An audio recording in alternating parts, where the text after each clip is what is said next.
भारतीय cricket team ने जून के महीने में होने वाले T20 वर्ल्ड कप से पहले अपना आखिरी T20 इंटरनेशनल मैच और सीरीज जो है वो खेल ली है। अब इसके बाद इस सीरीज के बाद भारत के पास एक भी T20 इंटरनेशनल मुकाबला नहीं है। ये बात अलग है कि भारतीय खिलाड़ी आईपीएल में खेलते हुए दिखेंगे, लेकिन इस सीरीज के बाद ये सवाल सभी के मन में है कि T20 वर्ल्ड कप के लिए जो तैयारियां की जा रही हैं उसके कितने बॉक्सेस इस T20 सीरीज के बाद टिक हो गए। मतलब क्या कुछ जो है अब तक हासिल कर लिया भारतीय टीम ने T20 विश्व कप के लिहाज से, क्या क्या चीजें फिक्स हो गई। आज इसी विषय पर चर्चा करूंगा। नमस्कार, आप देख रहे हैं न्यूज बाइस्कोप और मैं हूं Rakesh Ranjan. T20 world cup से पहले अपनी आखिरी T20 इंटरनेशनल सीरीज भारत ने खेल ली है, जिसमें उसने अफगानिस्तान का क्लीन स्वीप किया है, 3-0 से सीरीज जीती है। तो इस सीरीज के आउटकम क्या रहे T20 वर्ल्ड कप के लिहाज से, आज इसी पर चर्चा कर रहा हूं। अगर पहला बॉक्स जो भारतीय टीम ने टिक कर लिया है और जो अब तय हो गया है, वो तय ये हो गया है कि रोहित शर्मा ही T20 वर्ल्ड कप में भारतीय टीम की कप्तानी करेंगे। और यह भी तय हो गया है कि रोहित शर्मा और विराट कोहली अब दोनों ही T20 वर्ल्ड कप में आपको खेलते हुए दिखेंगे। तो ये जो चर्चा थी कि क्या रोहित शर्मा और Virat Kohli T20 world cup में खेलेंगे, मुझे लगता है कि अब वो चर्चा रोक देनी चाहिए, क्योंकि इस सीरीज के बाद यह तय हो गया है कि रोहित शर्मा जो है T20 वर्ल्ड कप में भारतीय टीम की कप्तानी करेंगे और रोहित शर्मा के अलावा विराट कोहली भी उस टीम में होंगे।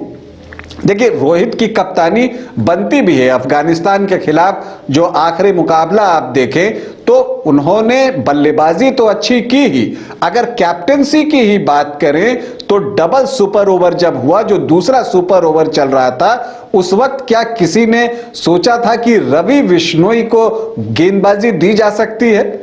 लेकिन उन्होंने दिया, वो भी अफगानिस्तान के खिलाफ, जो कि स्पिन खेलने के लिए जाने जाते हैं। तो वो जो एक चारा उन्होंने सामने डाला अफगानिस्तान के, क्योंकि भारत ने सिर्फ 11 रन ही बनाए थे दूसरे सुपर ओवर में, वो काम कर गया और उसमें जो है अफगानिस्तान की टीम जो है वो फंस गई और लंबे शॉट लगाने के प्रयास में उनके दोनों विकेट गिर गए। तो ये चीज तय हो गई कि रोहित शर्मा कप्तान होंगे और T20 वर्ल्ड कप में रोहित और विराट कोहली दोनों खेलते हुए दिखेंगे। अगर भारत और अफगानिस्तान के बीच जो सीरीज हुई है उसकी हम खोज की बात करें तो शिवम दुबे इस सीरीज के खोज रहे।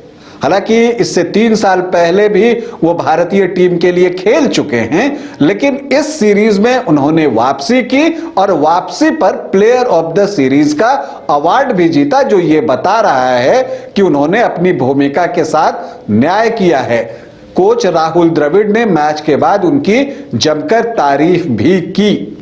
देखिए, हार्दिक पांड्या की अनुपस्थिति में एक तेज गेंदबाज ऑलराउंडर की जरूरत महसूस होती है, जिसका कि बैटिंग पहले हो और बॉलिंग बाद में हो। तो अब हार्दिक के सब्स्टिट्यूट के रूप में शिवम दुबे को देखा जा रहा है। अगर हम दोनों खिलाड़ियों की तुलना करें तो बैटिंग में शिवम दुबे मुझे ज्यादा जो है कंफर्टेबल दिखते हैं। गेंदबाजी हार्दिक की निश्चित तौर पर इनसे बेहतर है और फील्डिंग भी।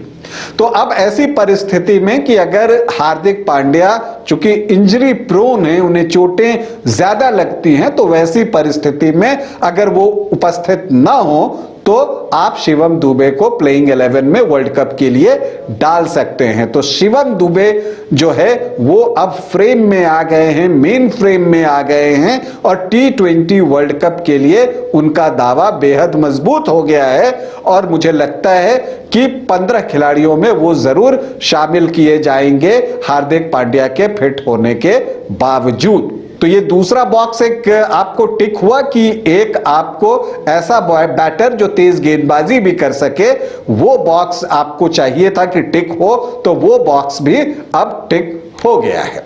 तीसरी बात, एक और बात जो इस सीरीज से निकलकर सामने आई वो ये आई कि एक्सपीरियंस का कोई तोड़ नहीं है, कोई जोड़ नहीं है। जी हां, अनुभव ऐसी ही चीज है और ये बात तीसरे टी20 इंटरनेशनल में हमें देखने को मिला।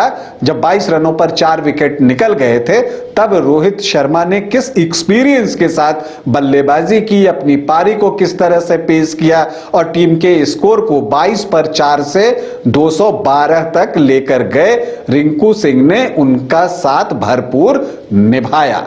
तो ये बात भी मान कर चलिए कि तय है कि ये एक्सपीरियंस जो है टी20 वर्ल्ड कप में चाहिए और इसलिए मैं कह रहा हूं कि रोहित विराट तो होंगे ही टीम में, जसप्रीत बुमराह भी आप मान कर चलिए कि इस टीम में होंगे। क्यों मैं ऐसा कह रहा हूं? क्योंकि जब आखिरी ओवर में 19 रन बचाने की जरूरत थी तो मुकेश कुमार ने 18 रन खर्च कर दिए थे और मैच जो है वो टाई पर समाप्त हुआ था। तो आपको जो है तेज गेंदबाजी के डिपार्टमेंट में भी एक्सपीरियंस चाहिए कि मैच जब फंसे तो आप काम कीजिए। क्योंकि आपने देखा सुपर ओवर में जब दबाव काफी बढ़ गया था तो रोहित शर्मा के अलावा जो 2 अन्य बैटर आए, यशस्वी जायसवाल और रिंकू सिंह, उनके बल्ले से उस तरह से रन नहीं निकले और इसलिए कहा जाता है कि अनुभव जो है उसका कोई विकल्प नहीं होता है। तो एक बात और यह भी तय हो गया और ऑलमोस्ट रिंकू सिंह ने जैसी पारी खेली है तीसरे टी20 इंटरनेशनल में, तो आप ये भी तय मानकर चलिए कि रिंकू सिंह भी भारत की जो 15 सदस्यीय टीम होगी उसमें शामिल किए जाएंगे।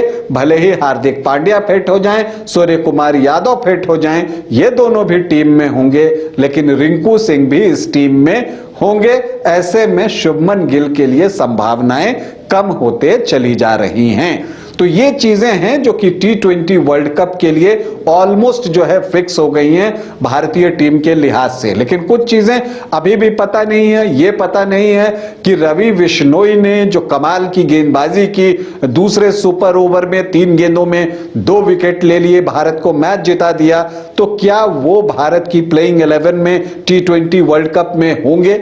ये सवाल जो है अभी अनुत्तरित है। इस सवाल का जवाब जो है वो अभी नहीं मिला है। इसके लिए हमें इंतजार करना पड़ेगा उनकी शानदार गेंदबाजी की बदौलत। लेकिन बिश्नोई ने एक बात तो तय कर दिया कि अब जो यूजी चहल हैं उनकी वापसी जो है वो मुश्किल हो गई है। तो ये बातें भी तय हो गई। इसके अलावा अब ये देखना है कि ये भी तय किया जाना है कि जब हार्दिक पांड्या और सूर्य कुमार यादव पूरी तरह से फिट हो जाएंगे तो क्या रिंकू सिंह टी20 वर्ल्ड कप में जो प्लेइंग 11 बनेंगे उसका हिस्सा होंगे या नहीं होंगे। मुझे लगता है कि वो हिस्सा होंगे। ये भी ऑलमोस्ट ये बॉक्स भी टिक हो गया है। वो 6 नंबर या 5 नंबर पर आपको बल्लेबाजी करते हुए दिखेंगे और ये हो सकता है कि आने वाले समय में रोहित शर्मा और विराट कोहली पारी की शुरुआत करें ताकि आप सूर्य कुमार यादव, हार्दिक पांड्या के साथ रिंकू सिंह को भी अपनी टीम में एकोमोडेट कर सकें। तो ये चीजें जो है बहुत सारी चीजें जो है क्लियर हो गई हैं। वैसे ये देखना होगा कि जब हार्दिक पांड्या और सूर्य कुमार यादव की वापसी होती है तो टी20 वर्ल्ड कप में जो भारतीय टीम है उसका प्रारूप क्या होगा। हम उम्मीद करते हैं कि टी20 विश्व कप में 2007 के बाद जो है भारतीय क्रिकेट टीम एक बार फिर से खिताब जीतेगी, चैंपियन बनेगी। जो वनडे के वर्ल्ड कप में एक कसक रह गई है कि फाइनल में भारतीय टीम हार गई, वो कसक दूर होगी और भारतीय टीम दूसरी बार टी20 वर्ल्ड कप का खिताब जीतेगी। अभी के लिए इतना ही, इजाजत दें, नमस्कार।